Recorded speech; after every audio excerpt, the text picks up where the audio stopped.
자, 이번 시간에는 모듈 B에 대해서 할 겁니다. 모듈 B는 모듈 A가 서비스 기초 서비스 하는 사람의 서비스맨으로서의 자세에 대해서 얘기했다면, 모듈 B는 좀 더 현장에서 세일즈 능력이라든가를 각종 능력을 업시킬 수 있는 그런 내용들에 관한 내용입니다. 그런 내용들을 좀 더 잘 이해하고 고객 응대를 잘 할 수 있는 방법들에 관한 내용들을 배운다. 서비스 마케팅 관리자를 양성할 수 있는 내용을 담고 있다 생각하시면 되겠습니다. 과목은 총 이렇게 5챕터로 5가지 파트로 나눠 놨습니다. 각각 안에 제가 내용들을 몇 개씩 이렇게 나눠서 설명을 드릴 겁니다. 마찬가지로 모듈 A와 마찬가지로 페이퍼 베이스드 테스트입니다. 70분간 50문항을 치니까 굉장히 처음에는 긴 시간처럼 느껴지실 수 있는데, 사실 70분이면 1시간 10분이지 않습니까? 그죠? 근데 이런 사례형이나 통합형 같은 경우에 사실 문제가 좀 기니까요. 이렇게 막 보면, 그리고 일반형에 헷갈리는 지문들이 몇 개가 나오거든요. 크게 길지 않게 느껴지실 수 있습니다. 그런 면에서 시간 안배도 조금 하셔서 답 체크 잘 하시는 그런 노력이 필요하실 것 같습니다. 자, 합격 기준은 마찬가지로 100점 만점에 70점입니다. 50문제에서 그죠? 35문제 이상은 무조건 맞히셔야 됩니다. 우리는 틀릴 수 있는 문제가 15개나 있습니다. 화이팅입니다. 충분히 이 내에서 해결 가능합니다. 자, 그러면 본격적으로 스맥 B 2-1부터 시작해 보겠습니다. 이제 서비스 세일즈입니다. 그리고 고객 상담. 사실 이 챕터의 내용들은 모듈 A에서 말씀드렸던 고객 관련된 내용들과 겹쳐지는 부분이 많습니다. 그러니 여기에서 앞에 거 같이 공부하신다 생각하셔도 되고, 앞에서 공부하시면서 바로바로 뒤에 오니까 다 생각이 난다. 그러면 자연스럽게 넘어가셔도 상관이 없겠죠. 자, 서비스 세일즈의 특징으로 적절하지 않은 것은 뭘까요? 자, 요런 객관식 시험이지 않습니까? 이렇게 절대로, 여기까지만, 요런 식으로, 강조가 되어 있으면 사실 그게 답인 경우가 꽤 많습니다. 요즘은 뒤에서도 나옵니다만 관계에 대해서 굉장히 중요하게 생각합니다. 관계 마케팅이라고 얘기를 하죠. 서비스 세일즈가 판매 전 활동, 판매 시 활동에서만 끝나는 게 아니라 관계를 중요시하기 때문에 관계 전, 후 계속되는 것에 대해서 좀 더 중점적으로 봐야 된다. 그래서 답은 이겁니다. 자, 서비스 세일즈부터 봅시다.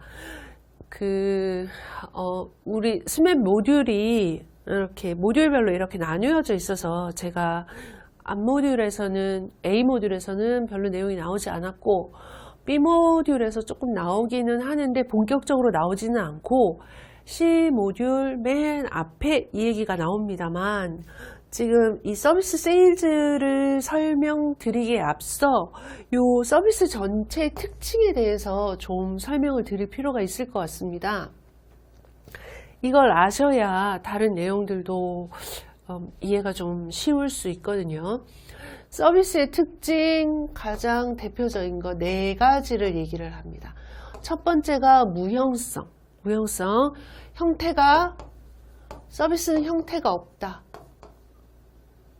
이 무형성 중에서도 서비스가 가진 특징 중에 무형성이라는 특징이 있는데, 이 무형성이 제일 극대화된 게 교육입니다. 사실 교육 서비스 무형성 지수가 제일 높다.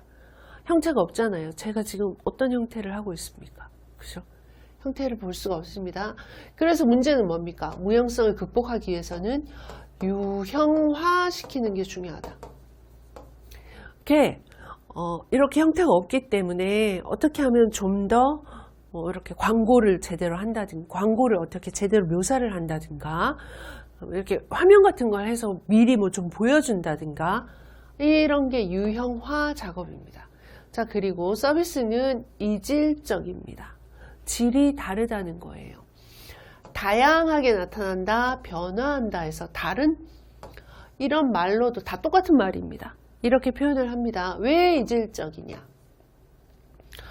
하는 사람,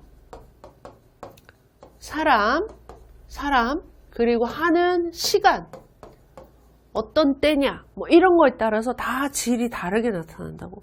이 사람한테 서비스 할 때랑 저 사람한테 서비스 할 때랑 차이가 난다는 얘기입니다.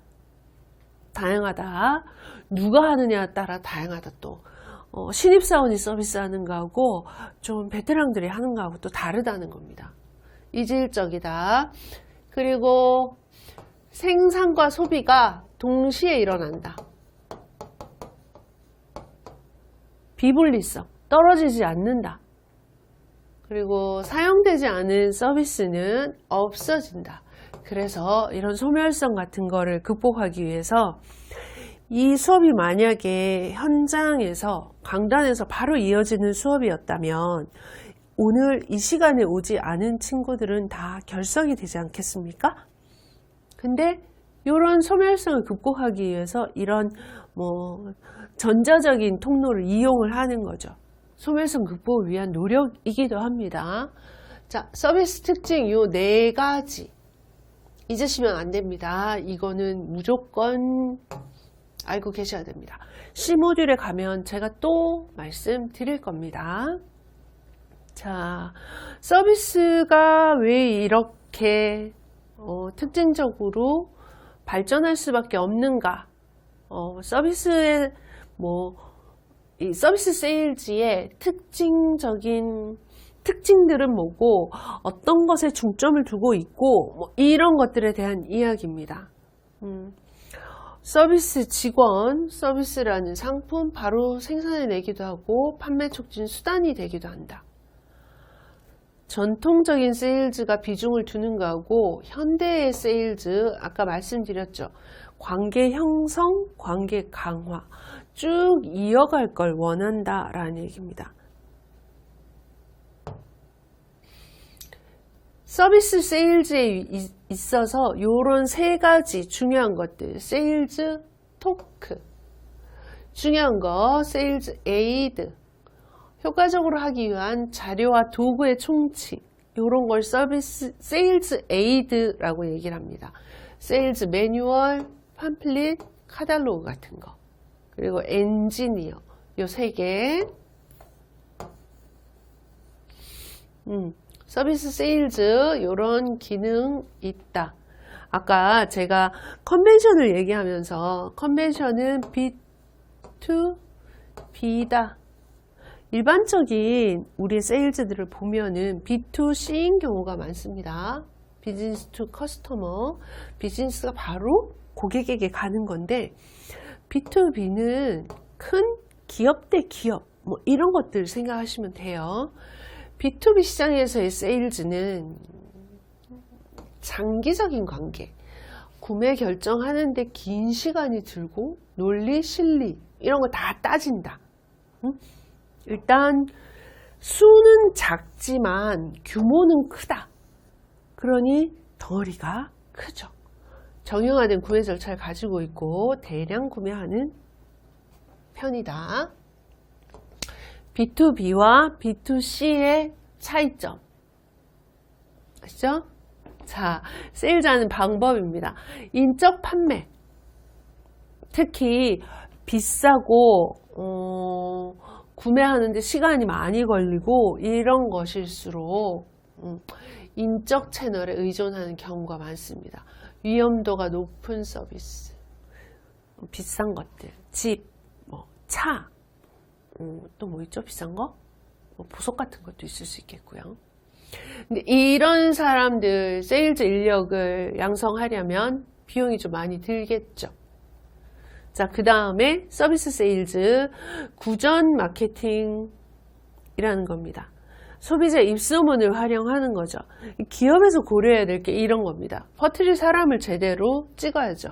그리고 퍼뜨릴 상품 서비스가 뭔지, 어디에서 주로 퍼뜨릴 것이냐, 온라인상에서 먼저 회자되게 만들 것이냐, 뭐 아니면은 온라인 시장 중에서도 어떤 사람들이 많이 이용하는 커뮤니티에 뿌릴 것인가, 뭐죠? 육아 카페, 뭐 이런 데서 우리가 이번에 새로운 육아 제품을 런칭을 했다. 그러면 새로운 맘 카페 같은 데다 막 퍼뜨려야 될 거 아닙니까? 그죠? 퍼뜨릴 장소, 퍼뜨릴 명분을 주는 거죠. 어머, 이제껏 그런, 애기들 기저귀라고 쳐요. 그런 기저귀 쓰면서 불편하지 않으셨어요? 그러려면 이런 거 한번 써보세요. 거기에 인플루언서가 있을 거 아닙니까? 그죠? 그런 사람들한테 접촉해서 퍼뜨릴 대사까지 만들어 줘야 됩니다. 뭐에 강하다, 뭐 습기에 강하다, 습기를 잘 빨아들인다, 이런 것들. 그리고 핵심 메시지가 뭔지, 이런 걸 제대로 활용하려면 기업이 이런 것들을 잘 포장해서 줘야 됩니다. 그래야 이런 사람들이 효과적인 구전 마케팅을 해주는 거죠. 그리고 서비스 세일즈 방법 중에 캐치 세일즈라는 것도 있습니다. 판매 목적을 일단 숨기고 관심과 흥미를 불러일으키는 거죠. 그래 놓고는 상품 구매하래. 그거 어르신들 상대로 좀 많이 하죠. 모아서 막 노래하고 막 이러다가. 그리고 이런 거. 서비스 세일즈